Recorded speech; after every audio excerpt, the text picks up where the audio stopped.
John Cena को जरूर आज ब्रॉक लेसनर ने बुरे तरीके से धो दिया है और सीएम पंक एंड एजे ली को 10 साल बाद एक साथ एक डब्ल्यूडब्ल्यू रिंग में विक्ट्री मिल गई है। लेकिन ये जो रेसल फलूदा का ट्रिपल एच ने आज रेसल फलूदा बनाया है, इसके बारे में आखिर जवाब कौन देगा भाई? तो गाइस, मैं हूं आयुष और आप देख रहे हैं रेसल इंडिया। तो भाई आज के इस ESPN के हिस्टोरिकल डब्ल्यूडब्ल्यू पीएलई को आज हम रिव्यू करने वाले हैं, जो डब्ल्यूडब्ल्यू अपना देन नाउ फॉरएवर का नया कमाल का ये इंट्रोडक्शन लेके आई है। बहुत बढ़िया ट्रिपल एच ने आके रिंग में बोला कि क्या रेसलिंग की हिस्ट्री है, किस तरीके से ESPN के जो सब्सक्राइबर हैं कि भाई उनको ये $30 देके जो आनंद आने वाला है डब्ल्यूडब्ल्यू का शो देख के, उनको मजा आ जाएगा। अब ऑब्वियसली हम जैसे लोग तो नेटफ्लिक्स पे ही देख रहे थे आज का ये शो, लेकिन भाई ESPN पे $30 जो हर एक पीएलई का देने वाले हैं, क्या इस शो को देखने के बाद कन्विंस हो जाएंगे कि डब्ल्यूडब्ल्यू उनके लिए एक्चुअली में कोई इंटरेस्ट लायक है भी या फिर नहीं? आप लोग अपने ओपिनियंस कमेंट्स में जरूर डालते रहो भाई, फटाफट से बरसा दो कमेंट सारे, बिकॉज ये एक इंटरेस्टिंग रिव्यू होने वाला है। सारे मैचेस की हम बात करेंगे, टाइम नहीं वेस्ट करते, सीधा स्टार्ट करते हैं with Brock Lesnar and John Cena. WW ने एक बड़ा AEW के काउंटर प्रोग्रामिंग और ESPN को ये एक बहुत ही बढ़िया एक्सपीरियंस देने के लिए इस मैच को ओपनिंग में रख दिया। उनको लग रहा था कि जॉन सीना और ब्रॉक लेसनर को अगर हम पहले ही डाल देंगे तो लोग इतने एक्साइटेड हो जाएंगे कि वो शो को खरीदेंगे भी और शो को देखेंगे भी। और पॉल हेमन यहाँ पे आते हैं ब्रॉक लेसनर को इंट्रोड्यूस करने के लिए मैच से पहले, और वो उनको बुलाते हैं द गोड slaying last real S kicker. और ऑब्वियसली हाइप क्रिएट वहां पे हो गई थी कि भाई क्या होगा, लेकिन डब्ल्यूडब्ल्यू यहाँ पे समर स्लैम जैसा पुराना मैच जॉन सीना और ब्रॉक लेसनर के रिक्रिएट करने में इतनी ज्यादा पीछे व्यस्त हो गई कि एक्चुअली में मुझे लगता है कि जो उन्होंने आज दिया है, जबकि वो बढ़िया बहुत था, लेकिन बहुत से फैंस यहाँ पे थोड़े से डिसअपॉइंटेड रह जाएंगे इस वजह से, बिकॉज हमें ये नहीं पता कि आगे आने क्या वाला है। ये मैच एक डिसेंट लेवल पे स्टार्ट होता है, लेकिन जब ब्रॉक लेसनर ने सुप्लेक्सेस लगाने की कोशिश करी, उसके बाद जॉन सीना के पास सिर्फ एक ही यहाँ पे मूव था, and that was attitude adjustment. 3 लगातार AA उन्होंने ब्रॉक लेसनर के ऊपर लगाई। उसके बाद यहाँ पे वो 5 नकल शफल के लिए जा रहे थे, लेकिन ब्रॉक उसको काउंटर करते हैं। 1 नहीं, 2 नहीं, 3 नहीं, 4 नहीं, 5 नहीं, 6 F5 के अंदर, और फाइनली जॉन सीना को पिन कर देते हैं। जॉन सीना ने तो 3 AA के बाद पिन करके किक आउट करवा लिया ब्रॉक से। ब्रॉक ने 6 F5 मारने के बाद जाके पिन की कोशिश करी, उससे पहले कोशिश तक नहीं करी। And Brock Lesnar has dismantled, destroyed और बिल्कुल बुरी हालत करके आज निकले हैं वो रेसलपलूजा से जॉन सीना की। अब यहाँ पे जो पूरा ये चीज हमें देखने को मिली, इसी एक चीज में लॉजिक बनाता है कि रीमैच हमें देखने को मिलेगा क्राउन जूल के अंदर, बिकॉज जॉन सीना की कोई डेट नहीं है। इस मैच के बाद कोई रिटर्न नहीं देखने को मिला, जो कि पोटेंशियली सेटअप कर सकता था। मेरी प्रिडिक्शन भी यहाँ पे गलत हो गई है, और जो मैंने चीजें बोली उसमें से कुछ भी नहीं हुआ, और इस चीज को मुझे यहाँ पे एडमिट करने में कोई प्रॉब्लम नहीं है। मैच के बाद ऐसा लग रहा था कि ब्रॉक लेसनर कुछ करेंगे, उन्होंने किया भी, लेकिन जॉन सीना को और रेफरी को एक F5 लगाई और वहां से चले गए। कोई और रिटर्न हमें देखने को नहीं मिला और कुछ इंडिकेशन नहीं मिली कि यहां से आगे क्या हो सकता है। जॉन सीना काफी डिसअपॉइंटेड थे जब उन्होंने अपना एग्जिट करा। तो एक ही डायरेक्शन बनती है यहाँ पे, John Cena versus Brock Lesnar का रीमैच करो, और जॉन सीना वो आस्क करेंगे आके कोई स्पेशल स्टिपुलेशन में एट क्राउन जूल। लेकिन जहां तक बात अगर 5 में से इस मैच को मुझे रेट करना हो, तो कहीं ना कहीं मैं इसको 3 आउट ऑफ 5 दूंगा, उससे ज्यादा दे नहीं सकता हूं, बिकॉज एक आइकॉनिक शोडाउन जैसी फील जरूर थी, लेकिन कोई मेमोरी यहाँ पे नहीं ऐसी रही कि मैं John Cena versus Brock Lesnar का अगर ये आखिरी मैच है तो उसको उस तरीके से याद रख पाऊं। नेक्स्ट मैच की हम बात करते हैं, जो कि था दी उसोस अगेंस्ट द विजन। और यहाँ पे डब्ल्यूडब्ल्यू ने पीएलई से पहले एक बढ़िया मूव करा कि LA नाइट को एक स्पेशल गेस्ट रेफरी बना दिया, ताकि उस तरीके से वो भी इस पीएलई से मिस ना हो जाए, उनके पास भी कोई रोल हो। और कहीं ना कहीं LA नाइट की जो इंट्रोडक्शन थी उसने इस मैच को बढ़िया बना दिया, बिकॉज एक नॉर्मल टैग टीम मैच की जगह ऑलमोस्ट एक टॉर्नेडो टैग टीम मैच हो गया था। यहाँ पे वेपन्स को वो अलाउ कर रहे थे, वो रेफरी हैं भाई, जो वो कह रहे हैं वो चलेगा। और बेसिकली स्टार्टिंग में जब ब्रॉन्सन रीड ने चेयर निकाली तो LA नाइट उसके अगेंस्ट थे, और उनकी डिस्ट्रैक्शन के चलते हुए जिमी ने वो चेयर यूज भी कर ली, लेकिन इवेंचुअली ये मैच डिस्क्वालिफिकेशन, इसमें कुछ देख नहीं रहे थे वो, और टेबल यूज करो, चेयर यूज करो, वो कुछ कह नहीं रहे थे। एंड एट द एंड यहाँ पे देखने को मिला वही सेम चीज जो इतने हफ्ते से रॉ पे हमें देखने को मिल रही थी। एग्जैक्टली जिस तरीके से मैंने यहाँ पे आपको प्रिडिक्शंस में भी बताया कि LA नाइट और जे ऊसो की जो टेंशंस चल रही हैं, उससे जो जे ऊसो के कैरेक्टर में चेंज आया है। आज उन्होंने गलती से डाइव भी मार दी यहाँ पे LA नाइट के ऊपर, और उसके बाद स्टील चेयर भी ऑलमोस्ट वो अटैक करने वाले थे एलए के ऊपर, लेकिन एलए नाइट ने जे पे कुछ भी अटैक नहीं करा। उस डिस्ट्रैक्शंस के चलते, वो सारी मिसअंडरस्टैंडिंग के चलते ब्रॉन ब्रेकर ने जरूर यहाँ पे एक डबल स्पीयर मारा उसोस को थ्रू द टेबल, जिसके बाद एक सुनामी लगती है और पिन करके यहाँ पे द विजन जीत चुका है इस मैच को और फाइनली पॉल हेमन के साथ एक बड़ी विक्ट्री हासिल उन्होंने कर ली है।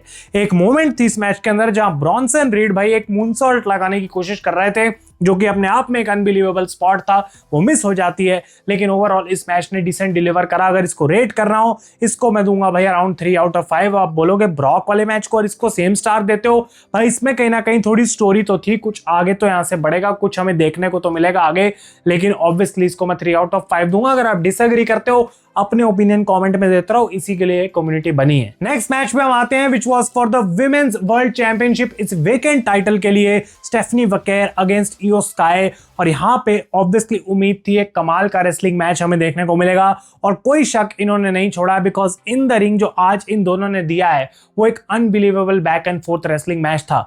इतना मैं जरूर बोलूंगा कि कुछ ना कुछ मोमेंट्स के अंदर क्राउड अपने आप में बहुत ज्यादा शांत हो गया था, उतनी एनर्जी मुझे क्राउड की तरफ से मे भी कहीं ना कहीं देखने को नहीं मिली, लेकिन इन दोनों की तरफ से जो मैच देखने को मिला है उसमें कोई कमी इन्होंने छोड़ी नहीं है। बिल्कुल बैक एंड फोर्थ था। The genius of sky Iyo Sky और wrestling is my first language Stephanie Vaquer जैसे बोलती हैं, इन दोनों ने अपने गिमिक्स को प्रूव किया है आज उस रिंग के अंदर। और सबसे बेस्ट चीज मुझे ये लगी कि आस्का और काइली सेन की बिना कोई यहाँ पे डिस्ट्रैक्शन के, इंटरफेरेंस के, Stephanie Vaquer has defeated Iyo Sky to become the women's world champion. और एक कमाल की मोमेंट अपने फादर के साथ रिंग साइड पे उन्होंने शेयर करी है, जहां पे उन्होंने अपनी इस नई चैंपियनशिप विक्ट्री को सेलिब्रेट भी किया है पायरो के साथ। तो इयो स्काई के लिए ऑब्वियसली यहाँ पे आगे एक स्टोरी लाइन ऑलरेडी बनी हुई है। आस्का और कायरी इस बात से खुश नहीं होंगे कि ईओ ने उनको मना करा था उनकी हेल्प करने के लिए, बिकॉज अगर वो वहां पे होते तो शायद ईओ चैंपियन बन सकती थी, लेकिन रिंग के अंदर इन्होंने यहाँ पे डेफिनेटली कुछ नहीं छोड़ा है। और जहां तक मैच के रेटिंग की बात है, इसको मैं 3.5 आउट ऑफ 5 दूंगा। Definitely this was a very very good match और स्टेफनी को टाइटल जितवाने का डिसीजन परफेक्ट था इस केस में ट्रिपल एच के लिए। अगले मैच की हम बात करते हैं, जो कि डेफिनेटली मेरे हिसाब से इस पूरे शो की हाईलाइट था, and this was CM Punk and AJ Lee versus Seth Rollins and Becky Lynch। इसकी बिल्ड ऑलमोस्ट सबसे बेस्ट थी इस पूरे शो के ऊपर, जो इंटेंसिटी यहाँ पे थी इस फ्यूड की वो बेस्ट थी इस पूरे शो के ऊपर। और जिस तरीके से आज AJ Lee और बेकी लिंच को शाइन होने का मौका दिया गया है वो बहुत जरूरी था आगे के लिए जो हमें देखने को मिलेगा इस मैच से निकलने के बाद। इस पूरे मैच में मेन स्टोरी ये थी कि CM Punk और Seth Rollins शुरू करेंगे, लेकिन किसी तरीके से बेकी लिंच और Seth Rollins रोकते रहेंगे बार बार CM Punk को टैग देने से AJ Lee को, बिकॉज कहीं ना कहीं बेकी लिंच डर रही थी AJ Lee से। तो अगर आप मैच की स्टोरी टेलिंग देखेंगे तो ये बहुत ओल्ड स्कूल WWE के मिक्स टैग टीम मैचेस की तरह था, जहां पे मैच में ही हमें एक पूरी स्टोरी दिखाई जाती थी। और ऑब्वियसली यहाँ पे एक ऐसी मोमेंट आई जहां पे रेफरी ने देखा नहीं, CM Punk ने AJ को टैग भी कर दिया, लेकिन वो टैग ऑफिशियली काउंट नहीं होता। तो CM Punk को यहाँ पे बहुत दिक्कत हो रही थी AJ Lee को अंदर किसी तरीके से मैच में लाने की। लेकिन एक मोमेंट आती है इस मैच में जहां पे सेथ रॉलिंस मिलिट्री प्रेस लगा रहे थे, बेकी को फेंक रहे थे CM Punk के ऊपर, CM Punk हट जाते हैं वहां से, फाइनली वो टैग कर पाते हैं यहाँ पे AJ Lee को, और उसके बाद AJ Lee आती हैं और पूरा मोमेंटम वहां से मैच का वो शिफ्ट कर लेती हैं अपनी टीम की तरफ। और उसके बाद पूरी केओस इस मैच के अंदर देखने को मिली। बहुत सारे लोग बोलेंगे कि कहीं ना कहीं ये मैच बहुत ज्यादा लंबा खिंच गया, मे भी कुछ पॉइंट्स पे स्लो हो गया, लेकिन वो जो बड़े मूव्स और मोमेंट्स हम एक्सपेक्ट कर रहे थे ना यहाँ से कि जैसे CM Punk GTS मार देंगे बेकी को, वो हमें यहाँ पे देखने को नहीं मिली। भले ही उन्होंने एक दूसरे को जो हम कह सकते हैं कि इंटरजेंडर तरीके से एक काइंड ऑफ सबमिशन मूव्स में भी डाला, उन्होंने कहीं कहीं एक दूसरे को अटैक भी किया। AJ Lee के पंचेस थोड़े ऊपर नीचे लग रहे थे, लेकिन 10 साल बाद उनका पहला रेसलिंग मैच है, उस हिसाब से मुझे लगता है उन्होंने काफी बढ़िया यहाँ पे परफॉर्म किया। और मैच के एंड में जो हमें देखने को मिला, सेथ रॉलिंस और बेकी लिंच दोनों मैन हैंडल स्लैम लगाना चाहते थे through the announcers table AJ और CM Punk पे, लेकिन उसको काउंटर करती है बेकी और CM Punk और सेथ रॉलिंस दोनों पे फेंक देती है AJ को। अनाउंसर्स टेबल कोलैप्स हो जाती है और पंक और सेथ बेसिकली उस पॉइंट पे इस मैच से बाहर हो जाते हैं। और उसके बाद ब्लैक विडो सबमिशन में डालती है AJ Lee Becky Becky Lynch को, जो फाइनली टैप आउट करती हैं to give the victory to the baby face team. तो यहाँ पे बेसिकली ये हमें देखने को मिला है कि सीएम पंक और एजे ली इस मैच को जीत चुके हैं और उनको यहाँ पे आगे बढ़ाया जाएगा, लेकिन मोर इंपॉर्टेंटली एजे को यहाँ पे पुश दिया गया है बिकॉज मोस्ट लाइकली वो बेकी को चैलेंज करेंगी for the women's intercontinental championship. जहां तक रेटिंग की बात है 3.5 आउट ऑफ 5 मैं इसको दूंगा। ऐसा भी नहीं है मैं बढ़ चढ़ के बहुत ही ज्यादा तारीफें कर दूं कि 4 स्टार था, ऐसा कुछ भी नहीं था। मेरे हिसाब से एक अच्छा मैच जरूर हमें देखने को मिला, लेकिन 3.5 आउट ऑफ 5 मैं इसको रेटिंग देना चाहता हूं।